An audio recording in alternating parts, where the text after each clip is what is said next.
पढ़े ले गेलियो गे मैया गाया बाजारी आगे। एक छौड़ी मारी दिलको दिल पे ना जारी आगे।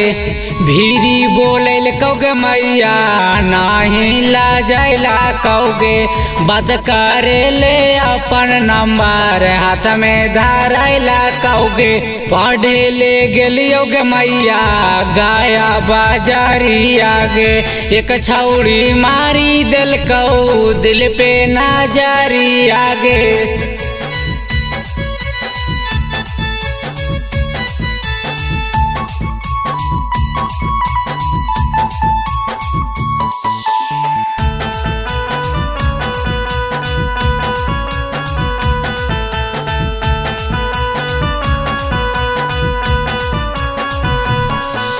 आगे हमारा से बोले लगलो मधुर वाली बोलिया।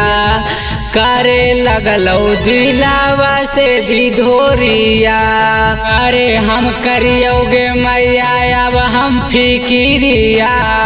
सच बतिया कहा ही खाई के किरिया। मन नहीं लागोगे मैया पढ़े में पढ़ाइया। बाबूजी के पानी में पैसा चल जैतो मैया। अढ़े ले गेलिए गे मैया लाखाईपुर बाजारी आगे। एक छौड़ी मारी दिलको दिल पे ना जारी आगे। एक छौड़ी मारी दिलको दिल पे ना जारी आगे।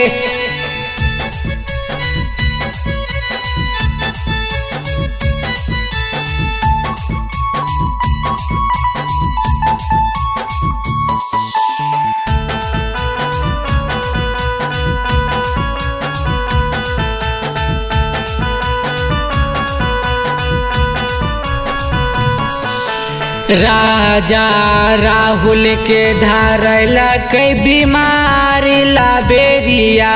चल ना घुराई दियो तोरा एरिया। अब तर लहगाई के मैया मान लेना बतिया गे। छौड़ी के चक्कर में रोज रोज पिटाई औछती आगे।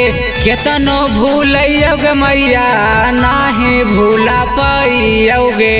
ओकर चक्कर में मैया खाना नाही खाइयोगे। पढ़े ले गेलियोगे मैया लगाया बाजारी आगे। एक छौड़ी मारी दिलको दिल पे ना जारी आगे। एक छौड़ी मारी दिलको दिल पे ना जारी आगे।